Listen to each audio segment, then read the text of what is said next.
Welcome to Theology Thursday. I'm back in my guest bedroom on a Thursday. One of these days, I will film this from somewhere a little bit more exotic than my downstairs guest bedroom, like my upstairs living room. But for today, here we are. Over the last couple of weeks, I've been talking about epistemology, which sounds like a high tower, ivory tower word for intellects and academics and not for us everyday folk, but it actually isn't. It's a down-to-earth word which simply asks the question, what logic are we going to trust? What logic, what worldviews are we going to build our lives upon? Are we going to believe in? The word believe is a root word, a compound word, which means be my life. What logic is going to be my life? What am I going to really stand upon? And last week I argued that for Christians, the answer to that question should be the logic of love. That there are things that are accurate and verifiable that have nothing to do with love. So we ignore those and we instead only choose to propound and put forward and live our lives upon what is loving.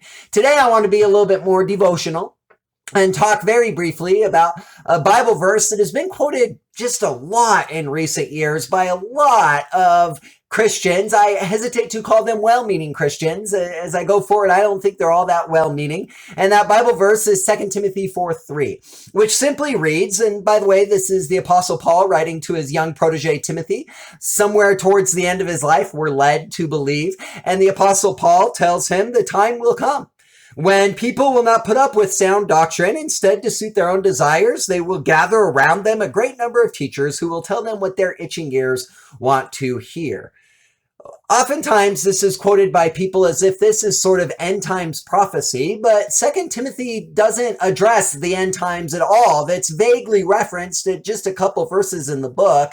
And so the first thing I want to say about this verse is that this is not some sort of sign that Jesus is about to come back or sign that the apocalypse is about to happen. That is not the context of this letter at all.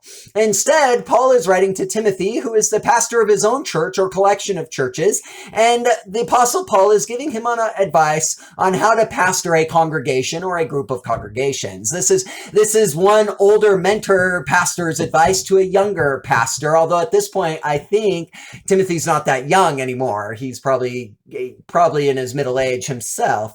And so this is not some verse to be sort of a sort of quoted in sort of a context of, well, someone disagrees with my logic, someone disagrees with what I'm saying, therefore Jesus is about to come back, the apocalypse is about to happen. That's what Paul said. That's not what this verse is about.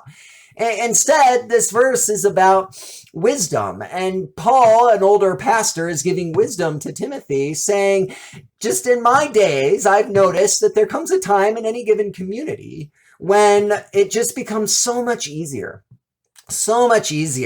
to surround yourself with people who repeat back to you what you already wanted to believe.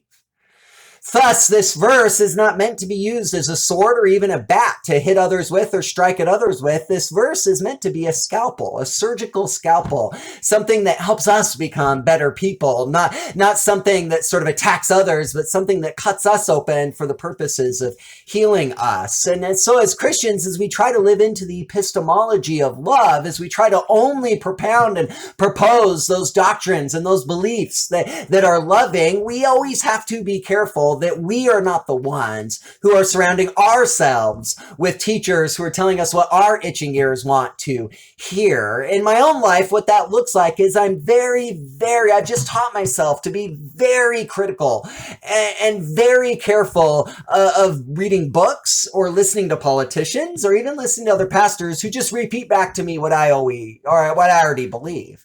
Well, when it comes time to really measure what somebody has said as true, I just always take as my starting point, did I already agree with it? And if I already agreed with it, I'm very critical of everything that they say, not because I disagree with them or think they're wrong or bad or anything, but just because I know that I have the propensity to surround myself with those who only repeat back to me that which I already believe, what my itching ears want to hear.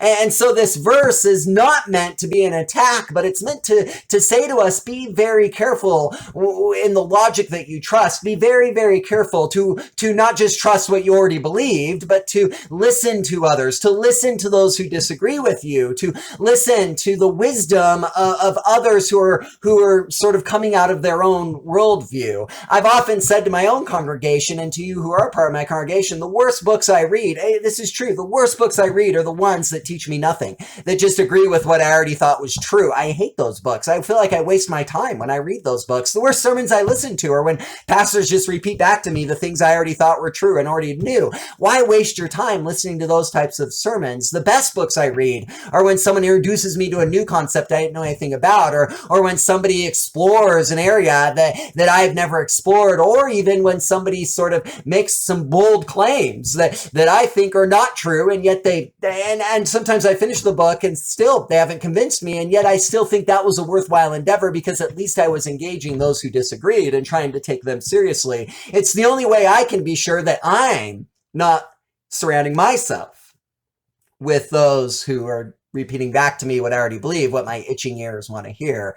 And so I encourage you today, or whatever day you're watching this, to take that to heart. Take that to heart. Don't be the person who surrounds yourself with what you already believed. Don't be the person who only believes what your itching ears want to hear. Instead, be the person of love.